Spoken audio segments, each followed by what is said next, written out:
Hello friends, welcome to Samail Flavors. இன்னைக்கு நம்ம சேனல்ல நம்ம பார்க்க போறது ஒரு ட்ரெடிஷனலான ரொம்ப டேஸ்டான இட்லி பொடி வீட்லயே நம்ம எப்படி prepare பண்றதுன்னு பார்க்கலாம். இது வந்து ரொம்பவே உடம்புக்கு நல்லது. இதுல வந்து கொள்ளு, கருப்பு உளுந்து, பருப்பு வகையெல்லாம் சேர்த்து செய்யிறதுனால ரொம்ப உங்களுக்கு உடம்புக்கு ரொம்ப ஹெல்தியானது. ரொம்ப டேஸ்டானது கூட. இத நீங்க ட்ரை பண்ணி பாருங்க. இப்போ வாங்க இந்த தூள் அரைக்க தேவையான பொருட்கள் என்னன்னு பார்க்கலாம். நான் இந்த டம்ளர் அளவுல கணக்கு எடுத்துக்கிறேன். நீங்க எது வேணாலும் நீங்க யூஸ் பண்ணிக்கலாம். நான் வந்து இந்த டம்ளர்ல 1.5 டம்ளர் கருப்பு உளுந்து தோலோட எடுத்துக்கிறேன். ஏன்னா நீங்க தோலோட யூஸ் பண்ணாதான் அதோட ஒரிஜினல் பெனிஃபிட்லாம் உங்களுக்கு கிடைக்கும். 1.5 டம்ளர் கருப்பு உளுந்து, 1 டம்ளர் கொள்ளு. இந்த மாதிரி கொள்ளு வாங்கி நல்லா வெயில்ல காய வச்சு எடுத்துக்கோங்க. 1 டம்ளர் கொள்ளு எடுத்துக்கிறேன். கடலை பருப்பு 1/2 டம்ளர், பாசி பருப்பு 1/4 டம்ளர்,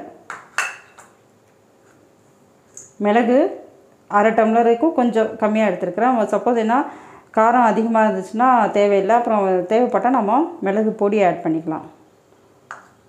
ஒரு பூண்டு வந்து இந்த மாதிரி உடச்சி எடுத்துருக்கேன். தோலோட இதை நம்ம வறுத்து சேர்த்துக்கலாம். இதை நான் உங்களுக்கு காமிக்கிறதுக்காக தான் எடுத்துருக்கிறேன். நான் வந்து ஆல்ரெடி பூண்டு பவுட்ரு யூஸ் பண்ணிக்குவேன்.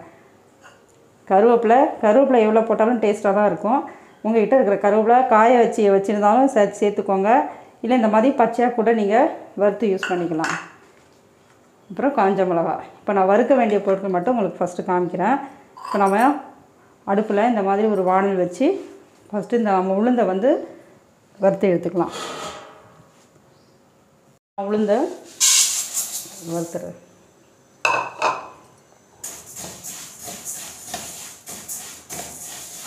ரொம்ப கருகாத மாதிரி லேசாக அந்த ஸ்மெல் வரும், நல்ல வறுத்த ஸ்மெல் வரும்.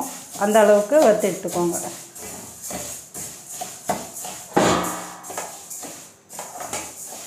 நான் என்னென்ன தேவையான பொருள் உங்களுக்கு டிஸ்கிரிப்ஷன்லேயும் உங்களுக்கு போட நீங்கள் செக் பண்ணிக்கோங்க. இது பார்க்க ரொம்ப கலர்ஃபுல்லாக இல்லாட்டியும் உங்களுக்கு சாப்பிட்றதுக்கு ரொம்ப டேஸ்ட்டாக இருக்கும். அதே நேரம் உடம்புக்கு ரொம்பவே நல்லது.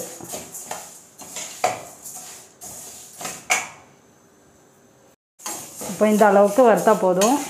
இப்போ நம்ம இதை வந்து ஒரு பெரிய தட்டில் ஆற விட்டுடலாம்.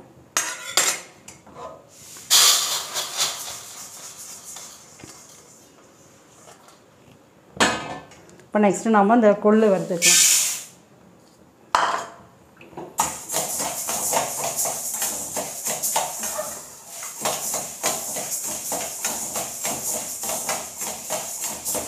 இதுவுமே லேசாக செவந்த மாதிரி வறுத்தா போதும்.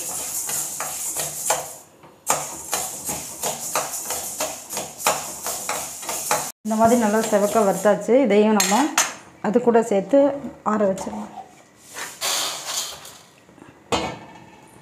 இப்போ இந்த கடலைப்பருப்பு வறுத்துக்கிறேன்.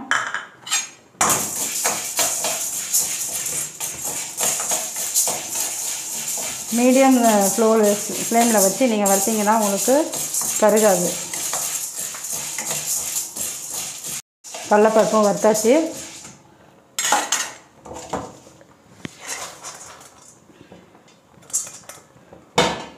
இந்த பாசிப்பருப்பு வறுத்துக்கலாம். எல்லாம் ஒன்றா சேர்த்து கூட வறுத்துக்கலாம். ஆனால் வந்து ஒரு சிலர் சீக்கிரமாக வறுப்பட்டுரும்.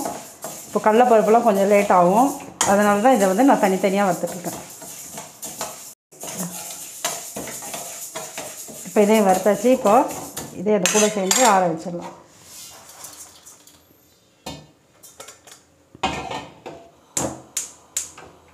இப்போ நாம் மிளகு, காஞ்ச மிளகாய் இது ரெண்டையும் ஒன்றா சேர்த்து வறுத்துக்கலாம்.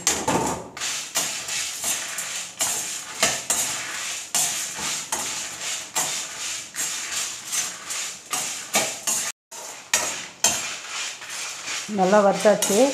ரொம்ப கருகலாக வறுக்க வேணாம். காஞ்ச மிளகாயும் இந்த அளவுக்கு அது வந்து லேசாக வெடிக்கிற சத்தம் வந்துடும். அந்த அளவுக்கு வறுத்தா போதும்.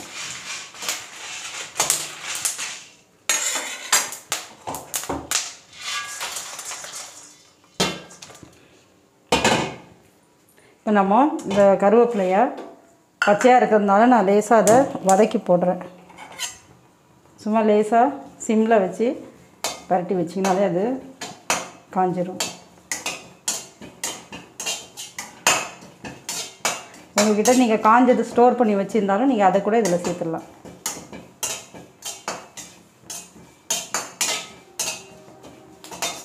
கருவேப்பிலையும் இதில் சேர்த்துட்டேன். இதை நல்லா ஒரு அரை மணி நேரம் ஆற விட்டுடலாம். நான் இந்த பூண்டு வந்து முதல்ல சொன்ன மாதிரி உங்களுக்கு காமிக்கிறதுக்காக தான் எடுத்திருக்கேன். இப்போ இந்த லாஸ்ட்டில் இதை கூட நீங்கள் வறுத்து இது கூட சேர்த்து தான் நீங்கள் அரைக்கணும். நான் பூண்டு பொடி ஆட் பண்ணுறதுனால இதை உங்களுக்கு காமிக்கலை. இது ஒரு அரை மணி நேரம் நல்லா ஆறட்டும்.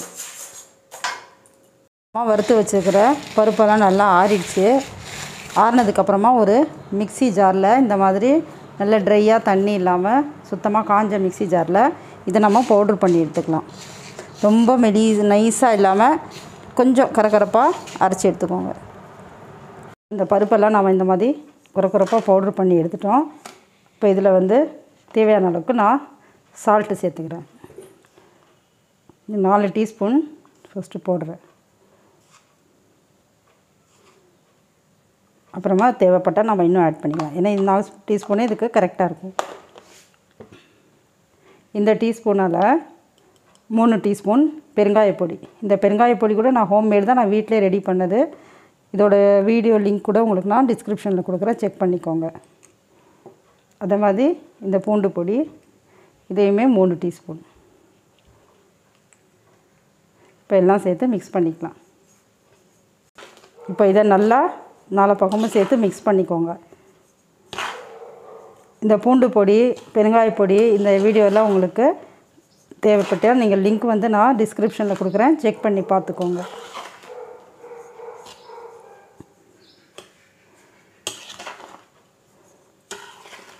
இது நல்லா இந்த மாதிரி மிக்ஸ் பண்ணி நீங்கள் சால்ட்டு செக் பண்ணி பாருங்கள். உங்களுக்கு கரெக்டாக இருந்தால் இதை ஒரு ஏர்டைட் கண்டெய்னரில் நீங்கள் ஸ்டோர் பண்ணி வச்சுக்கலாம். இது 2-3 மாதம் உங்களுக்கு ஒன்றும் ஆகாது.